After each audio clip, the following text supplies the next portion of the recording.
पिछले वीडियो में हमने देखा कि मॉडर्न टेक्नोलॉजी दोधारी तलवार की तरह है। एक तरफ की धार को उपयोगिता तो दूसरी तरफ की धार को न्यूसेंस माने। इस बात को एक उदाहरण से समझते हैं। अल्फ्रेड नोबेल नाम के एक रसायन शास्त्री ने डायनामाइट का आविष्कार किया। इस डायनामाइट को हीरे की खदान में विस्फोट करेंगे तो हीरे मिलेंगे, लेकिन कश्मीर में वही डायनामाइट निर्दोष लोगों की जान लेता है। एक और उदाहरण देखते हैं। जर्मन साइंटिस्ट ओटो हेन और उनके सहयोगी लिज मिटनर ने यूरेनियम परमाणुओं के फ्रैगमेंटेशन की चेन रिएक्शन प्रक्रिया की खोज की, जो न्यूक्लियर पावर प्लांट्स में अनलिमिटेड बिजली प्रदान करती थी, लेकिन उसी यूरेनियम को परमाणु हथियार में फिट करने के बाद असीमित जानहानि हुई। आर्टिफिशियल इंटेलिजेंस के लेटेस्ट अवतार के रूप में चैट जीपीटी टेक्नोलॉजी भी इस दृष्टिकोण से दोधारी तलवार है। चैट जीपीटी के क्रिएटर्स ने 21वीं सदी में रहने वाले मनुष्यों के दैनिक कार्यों को आसान बनाने के लिए इसके इलेक्ट्रॉनिक ब्रेन को कृत्रिम बुद्धिमत्ता से भर दिया है। इसने चैट जीपीटी को बहुत सारे काम अपने आप करने में सक्षम बना दिया है। अलादीन के एक जादुई जिन की तरह चैट जीपीटी तुरंत सभी का पालन करता है जब उसे कई कार्य सौंपे जाते हैं, जैसे फिजिक्स और केमिकल साइंस के कॉम्प्लेक्स इक्वेशंस को हल करना, कंप्यूटर प्रोग्रामिंग करना, किसी भी विषय पर निबंध या कविता लिखना, पूछे गए सवालों के जवाबों की लाइन लगा देना। ऐसे सब काम चैट जीपीटी चुटकियों में कर देता है। ये सब तो ठीक है, लेकिन आदेश कैसे दे? सिंपल है। व्हाट्सएप में दोस्तों के साथ चैटिंग की तरह ही चैट जीपीटी प्रोवाइड कराने वाली वेबसाइट पर जाकर चैट शुरू की जा सकती है। एक लिखित बातचीत का एक एग्जाम्पल लेते हुए एक बंदे ने चैट जीपीटी को इसरो पर एक कविता लिखो ऐसा आदेश दिया। आदेश मिलते ही चैट जीपीटी ने अपने काव्य मन को काम पर लगाया और कुछ ऐसी कविता बना के दी।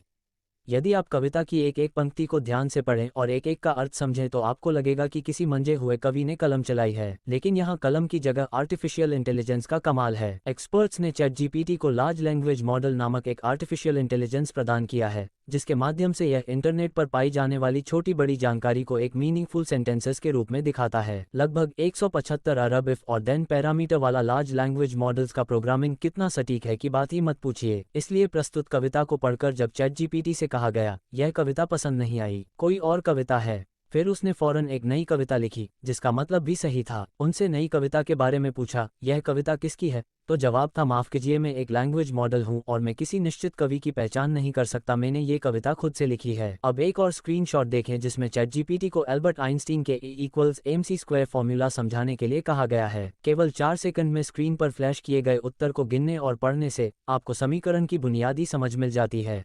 लेकिन यदि आप अधिक जानकारी चाहते हैं तो आप एक वाक्य टाइप करके एक सरल स्पष्टीकरण मांग सकते हैं जो समझने में आसान हो। चैट जीपीटी से बातचीत के दौरान जब इस लेखक ने अंग्रेजी में सुझाव दिया, चलो एक साइंस फिक्शन स्टोरी लिखते हैं, तो जैसे ही नाइट प्लेनेट मंगल से जुड़ी साइंस फिक्शन स्टोरी स्क्रीन पर चमकने लगी। कहानी का वर्ष स्वयं चैट जीपीटी ने 2050 को निर्धारित किया है, जब मंगल ग्रह पर इंसान बस चुके होंगे। ध्यान देने वाला दूसरा मुद्दा यह है कि अब तक H.G. वेल्स, जूल्स वर्ने और आर्थर सी क्लार्क जैसे विज्ञान कथा लेखक ही अपनी कलम से एक उत्कृष्ट कृति बना सकते थे। अब चैट जीपीटी लेखकों को काफी हद तक बाईपास करने के लिए आ गया है। चैट जीपीटी इसरो और किसी अन्य विषय पर कविताओं की रचना करके एक लेखक की भूमिका निभाता है। A=mc² जैसे जटिल समीकरणों को समझा के और मैथमेटिकल एग्जाम्पल सॉल्व करके एक शिक्षक की भूमिका निभाता है। ये सभी और कई अन्य सुविधाएं पहली नज़र में बहुत ही आकर्षक लगती हैं। आखिर कोई और हमारा काम फ्री में कर रहा है तो इसमें गलत ही क्या है? जिस काम में दिमाग लगाने की आवश्यकता होती है, जैसे कविता लिखना या मैथ्स की प्रॉब्लम को सॉल्व करना, वैसे काम चैट जीपीटी को सौंपने के बाद आराम से बैठे दिमाग पर फालतू जोर क्यों देना? बस यहीं पर चैट जीपीटी की उपयोगिता और परेशानी के बीच की पतली रेखा धुंधली लगती है। एक बार जब ये भेदरेखा को हटा दिया जाए तब इंसानी ब्रेन को आर्टिफिशियल इंटेलिजेंस कब ओवरटेक कर जाएगी इसका पता भी नहीं चलेगा। उदाहरण के लिए, पर्सनल कंप्यूटर के आगमन से पहले लिखने के लिए पेपर पेन का उपयोग किया जाता था। लेखक को अंग्रेजी शब्दों की स्पेलिंग सही याद रखनी थी। कई बार हार्ड स्पेलिंग के लिए स्पेलिंग डिक्शनरी साथ में रखनी पड़ती थी। ग्रामर को मेथोडिकली पचाना पड़ता था, अन्यथा सही अंग्रेजी नहीं लिखी जा सकती। शॉर्ट में कहे तो उन्हें अंग्रेजी जैसी भाषा को आत्मसात करना पड़ता था, जिसके लिए उन्हें ब्रेन पर ज़्यादा जोर डालना पड़ता था। जैसे जैसे समय बीतता गया, कंप्यूटर आते गए और उनमें वर्ड टाइपिंग प्रोग्राम उपलब्ध होता गया। इस प्रोग्राम में अंग्रेजी की पूरी स्पेलिंग डिक्शनरी रखी गई थी, यानी टाइप करते समय जैसे ही गलत स्पेलिंग लिखी जाती है, प्रोग्राम वर्ड के नीचे एक लाल लाइन से इशारा करता है कि सही स्पेलिंग लिखे। सही स्पेलिंग क्या होनी चाहिए इसका भी सुझाव देता है। यदि कोई वाक्य ग्रामेटिकल पॉइंट ऑफ व्यू से गलत टाइप हुआ हो तो इस बात का भी सिग्नल देता है। आज सुझाव और दिशा जैसा कुछ खास नहीं है। चाहे कंप्यूटर पर टाइप करना हो या मोबाइल फोन पर, आर्टिफिशियल इंटेलिजेंस ऑटो करेक्शन का उपयोग करके बिना बताए गलत स्पेलिंग को ठीक कर देता है। सेंटेंस में ग्रामेटिकल एरर को दूर करता है।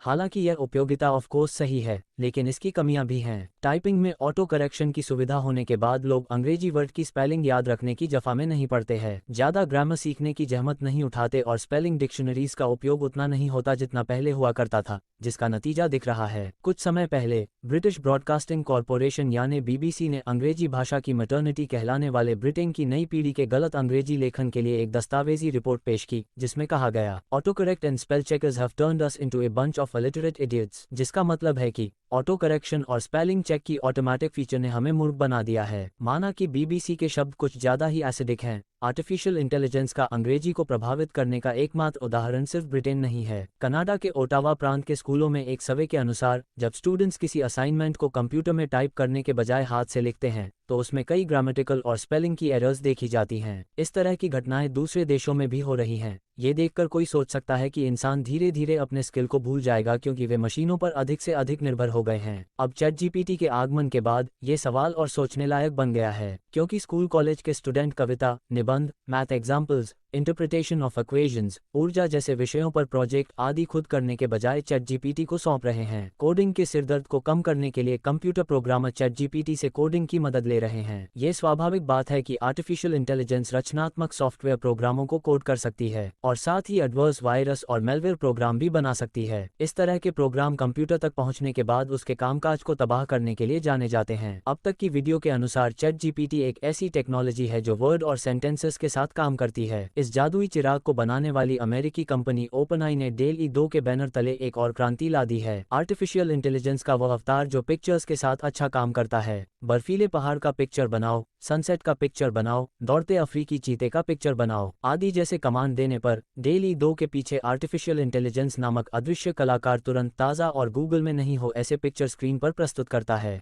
अपनी पसंद की कोई भी पिक्चर डाउनलोड भी कर सकते हैं। किसी ने DALL-E 2 को परखने के लिए उससे पूछा कि मुझे अंतरिक्ष में एक बर्गर खाने वाले एक एस्ट्रोनॉट की पेंटिंग दिखाओ। 5 सेकंड में इसका पिक्चर कुछ ऐसा बना के दिया। इन शॉर्ट, एक डर है कि चैटजीपीटी के आगमन के बाद इंसान वेरियस इन्फॉर्मेशन के तैयार बौद्धिक भोजन के आदी हो जाएंगे। समस्या यह है कि कई बार तरह तरह की इन्फॉर्मेशन देने वाला चैटजीपीटी नाम का महाराज कई बार घोटाला कर जाता है। ये केले में नमक और मूली में चीनी डालने जैसा है। चैटजीपीटी की आर्टिफिशियल इंटेलिजेंस में तथ्यात्मक त्रुटि, पूर्वाग्रह, जातिवाद, प्रांतवाद, ऐतिहासिक पात्रों और घटनाओं के प्रति पूर्वाग्रह, प्रांतीय भाषा के गलत और गलत स्पेलिंग वाले वर्ड जैसी कमजोरियां हैं। यदि जानकारी मांगने वाला व्यक्ति कुछ या सभी एरर्स को पकड़ सकता है तो ठीक है, वरना इंटेलिजेंट कंप्यूटर ने कहा तो सच है।